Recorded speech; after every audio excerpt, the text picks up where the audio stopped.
Et voilà, mon gars, fais pareil. Facile. J'en suis à combien de lettres? T'as déjà le H, le O, le R et le S, et moi j'en ai aucune. Gagné.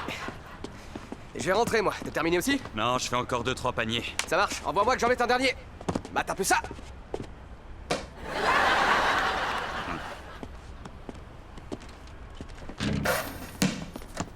Eh, salut, bonhomme. Yo, ça va? Tu veux faire quelque shoot? Non, mec.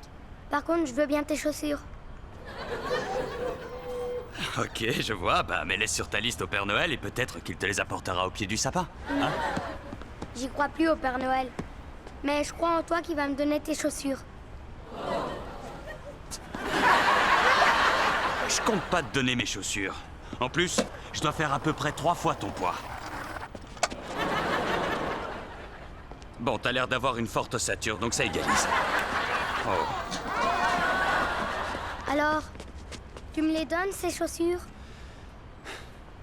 Vous savez quoi? Je veux bien. Non, j'y crois pas. C'est pas le Père Noël que je vois.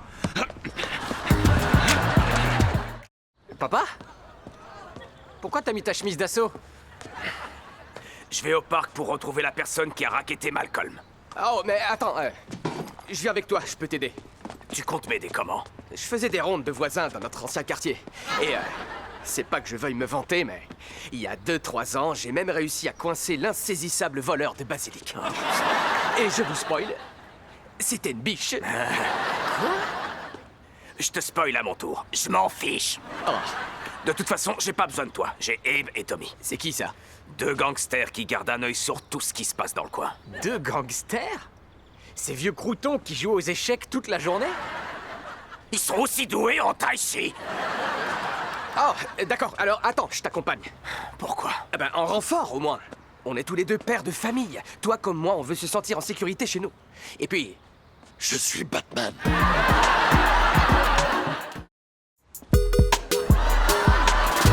J'arrive pas à croire que ce tas de gamins m'ait sauté dessus de la sorte. On aurait dit un troupeau de lionceaux sur un gnou à l'agonie. D'ailleurs, où t'étais? Tu devais pas venir en renfort? Bah, j'étais juste là, j'ai négocié une de mes pompes contre ta 2e chaussure.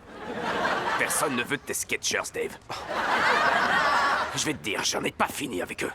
Il va falloir leur faire comprendre que dans ce quartier, on ne cherche pas des noises à Calvin Butler. Ah! Je crois que j'ai marché sur un gland. Allez, 3 secondes d'accord, serviable pour une fois. Ouais. Merci de m'avoir demandé de parler aux parents de Jamal. Je t'ai rien demandé du tout. Attends, Calvin. Garde en tête qu'on parle de l'enfant de quelqu'un, hein. Donc, on reste calme et posé, on parle sur un ton mesuré, et surtout, quoi qu'il arrive, on évite d'être agressif. Venez m'ouvrir. Il faut qu'on discute de votre petit de fils. Tiens, qui voilà. On dirait que papy s'est trouvé une pantoufle. Papy, t'as pas mieux que ça. Oh Bon non, sang, non, je non, vais non, te tuer. Calvin, tu calmes enfin. C'est qu'un enfant, on se détend. Et ouais, mec, écoute ce que te dit ta nounou. Tu dis ça comme si ça pouvait me blesser. Ma tante est nourrice. Jamal, où sont tes parents? Ils sont pas là. Ils sont où alors? Ça te regarde? Oh, un peu On se ça me calme, regarde. qu'est-ce qu'on a dit, Calvin? Je veux qu'ils m'ouvrent. Tout doux, vieux débris. Tu risques de te faire mal. Je me marre bien, mais je rentre regarder la télé si vous le permettez. Bonne nuit, papy. Et sa nounou. Oh, toi. Pensez à lui donner ses calmants? Je le prends même pas mal, parce que ma tante, elle aide plein de gens, ok? Quelle insolence, ce gosse! C'est sûrement parce que ses parents ne jouent pas leur rôle. Donc ça va être à nous deux de lui donner une bonne leçon. C'est en lui volant son vélo que tu comptes l'éduquer? C'est ça être un bon parent, Dave. Hé, Jamal! Si tu veux revoir ton vélo un jour, fais-moi signe! Bon, alors, tu viens? Mais bon, note bien que je n'approuve pas du tout cette façon de résoudre un conflit. Grimpe! Attends, je fais comment? Tu veux que je t'attrape par la taille? Par les épaules! Je rêve.